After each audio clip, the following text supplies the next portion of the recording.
आजको यो महत्त्वपूर्ण कार्यक्रमको सञ्चालिका ज्यू, आजको यो युनिटी कन्भेन्सनको सभापति गरिरहनुभएका आदरणीय डाक्टर शेष कलेज्यू, एचएलसी एनआरएन एचएलसीका संयोजक ज्यू, त्यसै गरी पूर्व अध्यक्ष पनि हुनुहुन्छ, 2 कार्यकालको र पूर्व संरक्षक पनि। र आजको यस कार्यक्रम गैर-आवासीय नेपालीहरूको यो महत्त्वपूर्ण कार्यक्रमलाई सम्बोधन गर्नको लागि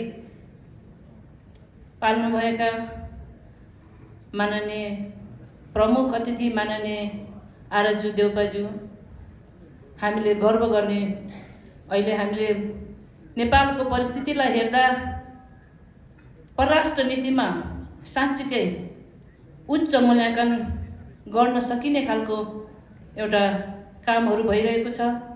मलाई व्यक्तिगत रूपमा पनि मलाई गर्व लागेको छ। आदरणीय डाक्टर माननीय आरजु देउपाज्यूलाई म यो परराष्ट्र नीतिमा जुन खालको भूमिका अहिलेसम्मकै भन्नुपर्छ, जुन खालको भूमिका निभाउनु भएको छ, त्यो भूमिकाको म आत्मसात गर्दै उच्च मूल्याङ्कन गर्न चाहन्छु।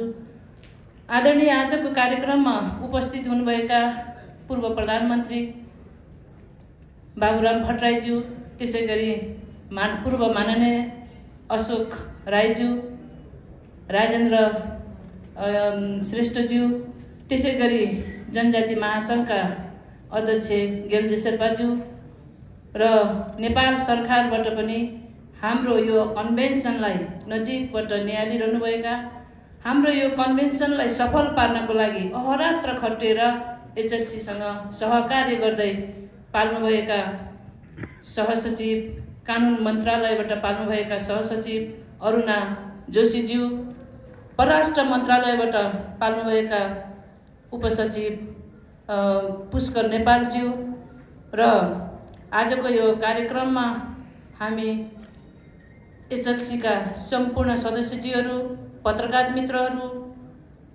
यो यस्तो विषम परिस्थितिमा पनि हामीलाई साथ दिनको लागि 7 समुद्रबाट यो ठुलो उपस्थिति जनाउनुभएका गैर-आवासीय नेपाली साथीहरू सबैलाई म व्यक्तिगत रूपमा पनि एचएलसीको तर्फबाट पनि म हार्दिक आभार व्यक्त गर्न चाहन्छु। म धेरै लामो समय लिन चाहदिनँ। हामीभन्दा पछाडि महत्त्वपूर्ण व्यक्तित्वहरू हुनुहुन्छ, उहाँहरूको हामीले कुरा सुन्नुलाई पनि हामी आतुर छौँ र मैले एनआरएनका मुद्दाहरूलाई पनि म छुन चाहदिनँ। योभन्दा अगाडिका वक्ताहरूले हाम्रा मुद्दाहरूलाई प्रस्ताइसकेको छ। मात्र म के भन्न चाहन्छु भने 2003 देखि अहिलेसम्म आउँदाखेरिमा हामीले धेरै उतार चढावहरू भोग्न परेको छ। विशेषतः 10औं अधिवेशनदेखि यता हामी बीचमा धेरै खालको उतार चढावहरू भयो र सङ्गठनलाई चुस्त दुरुस्त र सङ्गठनलाई संस्थागत गर्नको लागि हामी निरन्तर रूपमा लागिरहेका थियौँ र अहिले छौँ पनि र भोलि पनि हुनेछौँ। र संस्था आज यो निरन्तर इफोर्टको साथले गर्दा आज हामी एक ठाउँमा फेरि भेला भएका छौँ। तर यति भन्दै गर्दा पनि केही साथीहरू आजको यो कार्यक्रममा उपस्थिति हुनुभएको छैन। हामी एचएलसीकै 12-13 जना साथीहरूमा पनि 6 जना साथीहरूले हामीलाई सुरुदेखिकै, मैले यो भन्नै पर्छ तितो सत्य कुरा, सुरुदेखिकै हामीलाई सहयोग गर्नु भएन, विभिन्न खाले कुराहरू ल्याउनु भयो। त्यसको बावजुद पनि हामी 7 जना साथीहरूले परम आदेशलाई, यो कानुनको देशमा छौँ हामी, कानुन मान्नुपर्छ भनेर यो परम आदेशलाई आत्मसात गर्दै विभिन्न आरोह उपरोहको बावजुद पनि हामी यो स्थितिमा आएका छौँ। आजको यो उपस्थिति मलाई लाग्छ हामी बीचमा यो बाधाहरू नआएको भए, यो विषम परिस्थिति नआएको भए सायदै आज 5000 भन्दा बढी उपस्थिति हुने रहेछ भन्ने कुरा हामीले महसुस गरेका छौँ। र आगामी दिनहरूमा अब हामी आजको यो भेलाले, परराष्ट्र मन्त्रीजीको यो उपस्थितिले यो म्यान्डेट लिन चाहन्छु कि आगामी सायदै यो कार्यकाल केही लम्बिन्छ, किनभने अक्टोबरमा नियमत हाम्रो अक्टोबरमा कार्यक्रम हुने थियो। तर यो विषम परिस्थिति, कानुनको राज्यमा हामी बसेका छौँ, कानुन मान्नुपर्ने हुन्छ, तसर्थ हामीले केही समय अगावै यो परिस्थिति, यो अधिवेशन गर्न हामी बाध्य भयौँ।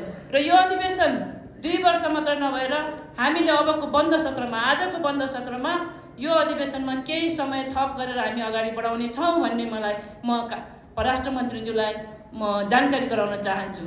र त्यसपश्चात हामीले यो हाम्रो विश्व सम्मेलन भन्दा पनि हामीलाई एउटा इलेक्सनको जिम्मेवारी दिएको हुनाले हामी इलेक्सनमा केन्द्रित रह्यौँ र यो इलेक्सनलाई कसरी प्रजातान्त्रिक ढङ्गले हामीले लान सकिन्छ भनेर हामीले धेरै एक्सर्साइज गऱ्यौँ।